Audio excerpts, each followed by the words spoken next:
زندگی میں سب سے قیمتی چیز انسان کا وقت ہے۔ دنیا کی ہر چیز انسان دوبارہ حاصل کر سکتا ہے، لیکن جو وقت بیت جاتا ہے یہ دوبارہ واپس نہیں ملتا، اور یہ انسان سوچ کر گزارے پھر بھی گزر جاتا ہے، اور اگر انسان اس سے غفلت برتے پھر بھی گزر جاتا ہے۔ الوقت سیف ان لم تقطعہ فاقطعک یا یقطعک، وقت ایک تلوار ہے، آپ اس کو نہیں کاٹیں گے یہ آپ کو کاٹ دے گا۔ اور سلف صالحین کے بارے میں آتا ہے، امام محاسبی رحمہ اللہ،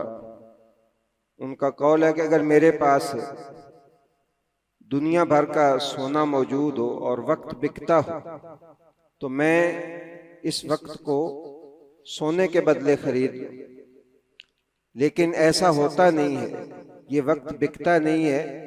یہ جو اللہ نے آپ کو اور مجھے دیا ہے یہ ہمیں استعمال کرنے کے لیے دیا، ہم اسے چاہے سونا بنا لیں چاہے خاک میں ملا دیں۔ اللہ تبارک و تعالیٰ نے خاص طور پر پیارے حبیب محمد رسول اللہ صلی اللہ علیہ وسلم کی امت پہ فضل کرنے کے لیے سال میں بہت سارے ایام، مہینے، گھڑیاں ایسی ہمیں عطا کی ہیں کہ تھوڑے وقت میں ہم بہت زیادہ فائدہ حاصل کر سکتے ہیں۔ ان گھڑیوں میں اور ان ایام میں یہ ذوالحجہ کے پہلے 10 دن بھی ہیں۔ نبی کریم صلی اللہ علیہ وسلم نے فرمایا ہے کہ ما من ایام العمل الصالح فیہن احب الی اللہ من ہذہ الایام العشر، کہ کوئی دن ایسے نہیں ہیں جن میں کیا ہوا عمل ان 10 دنوں کے عمل کا مقابلہ کر سکے۔ اللہ کو ان 10 دنوں میں کیے ہوئے عمل وہ سب سے زیادہ محبوب اور پیارے ہیں۔ صحابہ نے عرض کیا ولل جہاد یا رسول اللہ، اللہ کے رسول جہاد بھی نہیں؟ اعلاء کلمت اللہ کی کوشش، جہاد جو ہے یہ اللہ کو سب سے پسندیدہ عمل ہے، اور پھر اس میں قتال جو ہے وہ اس کی ایک انتہا ہے۔ آپ صلی اللہ علیہ وسلم نے فرمایا ولل جہاد فی سبیل اللہ، اللہ کی راہ میں جہاد بھی ان دنوں کے عمل کے برابر نہیں ہو سکتا، سوائے اس کے کہ کوئی شخص اپنی جان اور مال دونوں لے کے نکلے، فلم یرجع بشیء، نہ اس کی جان گھر واپس آئے نہ مال واپس آئے، اللہ کی راہ میں قربان ہو جائے، جان بھی مال بھی، پھر اس کا عمل جو ہے ان 10 دنوں کے عمل کے برابر ہو سکتا ہے۔ اس سے آپ اندازہ لگائیں کہ یہ کتنی قیمتی ایام ہیں، اور کسی کی زندگی کے 40 سال گزر گئے، کسی کے 50، کسی کے 60۔ ہم نے آج تک ان دنوں میں کیا کمایا ہے، کیا حاصل کیا ہے، یہ ضرور سوچئے گا۔ اور اللہ نے ہمیں اب یہ فرصت دی ہے، زندگی کی مہلت دی ہے، اب ہم نے اس کے لیے کیا پلاننگ کی ہے، ہم کیا کر رہے ہیں، یہ غور و فکر کرنے والی بات ہے۔ اور آپ کے اور میرے پیارے حبیب محمد رسول اللہ صلی اللہ علیہ وسلم نے ہماری جو حالت بیان کی ہے مجموعی طور پہ لوگوں کی، فرمایا لوگوں کی اکثریت جو ہے نا، نعمتان مغبون فیہما کثیر من الناس، اکثر لوگ گھاٹا کھا جاتے ہیں، دھوکہ کھا جاتے ہیں، فریب کے اندر مبتلا ہو جاتے ہیں 2 نعمتوں کے حوالے سے۔ ویسے تو ہم نعمتوں کی جتنی نہ قدری کرتے ہیں، اللہ ہمیں معاف کرے، لیکن 2 نعمتیں نبی صلی اللہ علیہ وسلم نے فرمایا خاص طور پہ ایسی ہیں جن کی لوگ قدر نہیں کرتے۔ ایک الصحت والفراغ، ایک صحت ہے، اللہ نے صحت دی ہے، عافیت دی ہے، یہ بہت بڑی اللہ کی نعمت ہے۔ اور دوسرا فراغت، وقت اللہ نے انسان کو دیا ہے، مہلت دی ہے۔ یہ وقت اتنی قیمتی چیز ہے جو اللہ نے آپ کو اور مجھے عطا کی ہے، اور آج یہ گھڑیاں جو ہے ذوالحجہ کی ہمیں اللہ نے عطا کی ہیں۔ نبی صلی اللہ علیہ وسلم نے تو اتنا وقت کو قیمتی بنانے کی ترغیب دی ہے، فرمایا کسی کے ہاتھ میں پودا ہو جو زمین کے اندر اس نے لگانا ہے،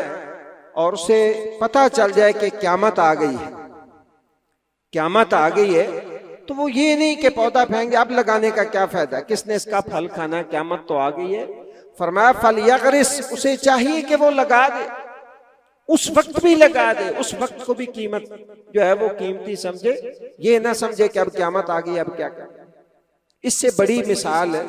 میری نظر میں وقت کی اہمیت کے حوالے سے کوئی نہیں ہو سکتی جو رسول اللہ صلی اللہ علیہ وسلم نے اس حدیث کے اندر بیان کی۔ اور وہ جس آدمی نے 100 قتل کیے تھے، بنی اسرائیل کا واقعہ رسول اللہ صلی اللہ علیہ وسلم نے نقل کیا ہے، کہتے ہیں جب وہ اس کی موت کا وقت آیا تو موت کی غشی طاری تھی،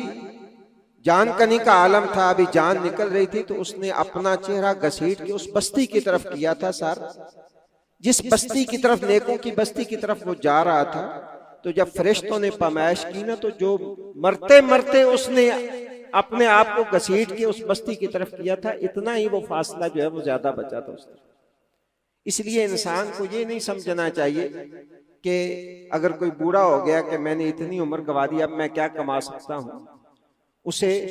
اب بھی اللہ نے موقع دیا ہے تو اس غنیمت سے فائدہ اٹھانا چاہیے۔ اور اگر اللہ نے کسی کو جوانی دی ہے تو اسے اس زوم میں نہیں رہنا چاہیے کہ ابھی میں جوان ہوں، بڑا موقع پڑا ہے، یہ زندگی کب جو ہے اس کا سفر ختم ہو جائے اور کب انسان کو یہ موقع جو اللہ نے دیا ہوا ہے یہ ختم ہو جائے، اس کا نہ مجھے پتا ہے نہ آپ کو پتا ہے۔ اس لیے ان اوقات سے فائدہ اٹھا لیں۔ ان اوقات میں روزہ، میں نے کل بھی عرض کیا تھا، رسول اللہ صلی اللہ علیہ وسلم 9 دنوں کے روزے رکھتے تھے، اور اس کے علاوہ آپ نے فرمایا فَأَكْثِرُوا فِيهِنَّ التَّهْلِيلَ وَالتَّكْبِيرَ کہ ان دنوں میں کثرت سے سبحان اللہ، الحمدللہ، لا الہ الا اللہ، اللہ اکبر،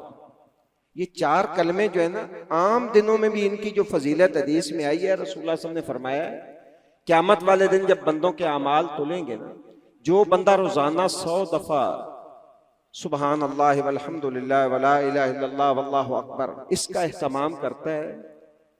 اس سے بڑا عمل قیامت والے دن کوئی نہیں لے کے آئے گا، الا یہ کہ کسی نے زیادہ کیا ہو تو الگ بات۔ اور ان دنوں کے اندر اگر انسان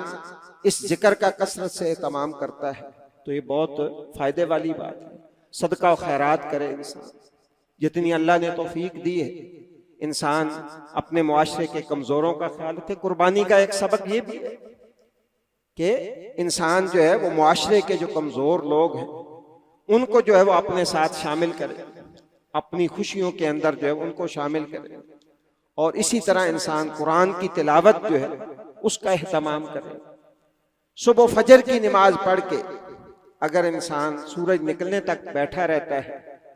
2 رکعتیں پڑھ کے مسجد سے جاتا ہے، اسے پورے حج اور عمرے کا ثواب ملتا ہے۔ آپ مسجد میں آتے ہیں نماز پڑھنے کے لیے، گھر سے یہ نیت کر کے آئیں کہ میں نے قرآن کی کوئی آیت سیکھ کے جانی ہے یا کوئی حدیث سیکھ کے جانی ہے، آپ کو حج اور عمرے کا ثواب اللہ تبارک و تعالیٰ عطا کرے۔ تو یہ وہ نیکیاں ہیں جو ہم کرتے تو ہیں عام طور پہ، لیکن اگر ہم منظم طریقے سے اپنی نیت کی اصلاح کر کے ان دنوں کے اندر خصوصی طور پہ ان کا اہتمام کریں تو یقین جانیے ہم تھوڑے وقت کے اندر بہت زیادہ فوائد حاصل کر سکتے ہیں۔ اللہ مجھے بھی اور آپ کو بھی اس کی توفیق عطا فرمائے۔ سبحانک اللہم و بحمدک، اشہد ان لا الہ الا انت، استغفرک و اتوب الیک۔